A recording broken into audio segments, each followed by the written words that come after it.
So, good morning mga chong. So, for today's video is, sabihin natin yung mga yung mga nilalagay natin na accessories dyan sa motor natin kasi madaming nagtatanong. So, marami pa tayong mga tropa na hindi pa alam ang tawag ng mga accessories na nilagay natin mga chong. So, yun. So, isa-isain natin. Yan, no? So, ito yung kadalasan na napapansin nila mga chong sa atin ito. So, ito ang tawag dito is, isipin ko muna. Timing chain. Timing chain cover mga chong. So, huwag kayong mga chong, huwag kayong umalis agad kasi may importante ba akong sasabihin sa inyo para malaman nyo kung saan ko binili, gano'n, di ba? So, timing chain cover. Kung ito naman ang gusto mo, head nut ang tawag dyan. For XRM, tapos ito tappet cover. So yan, baba at So, gold bolts na ang size nito is 6 by 20. Oo, 6 by 20 ang size nito mga chong. Yan. Yan. So, hindi muna natin pag-usapan tong oil color mo. So, das video na lang natin yan. So, dito naman, itong bolts dito is mukhang hindi ko pa na-review to mga chong yung pero ilalagay ko to sa description mga chong. Ito. Yung dalawang bolts na to. Tas ito naman is duo cup. Yan, duo cup ang tawag dyan. Tapos yung mga bolts dito mga chong is wala na kayong problemahin pa. So i-search nyo lang crankcase bolts for XRM or Wave. So, same lang sila. Basta, ganito yung engine. Kaya same lang.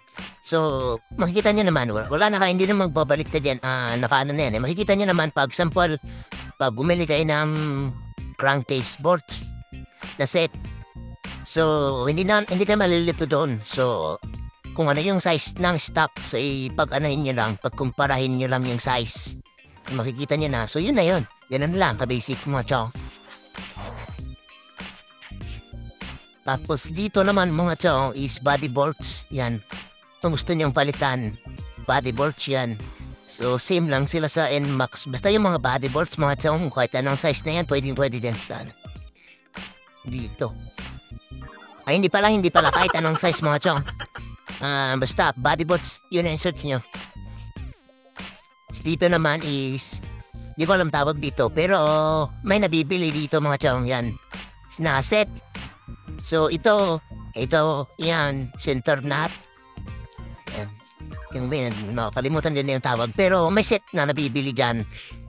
Yan.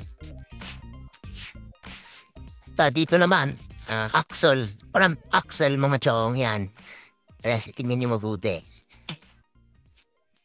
O, diba? Front axle. Sa caliper, banjo bolts, tawag dito. Same lang yan dito sa natin, sa brake lever natin. Yan, same lang.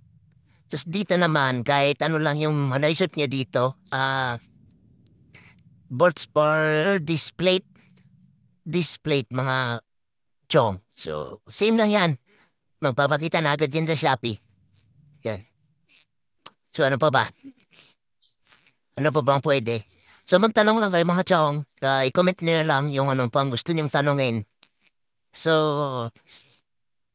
maglalagay tayo ng link sa description mga chong para hindi na kayo maghanap. I-click lang ninyo yung link mga chong sa description. Nandito sa description mga chong. So, ayun lang mga chong yung vlog for today. So, salamat. And sa mga bagong pasok, salamat. Mag-subscribe na kayo. Sheesh!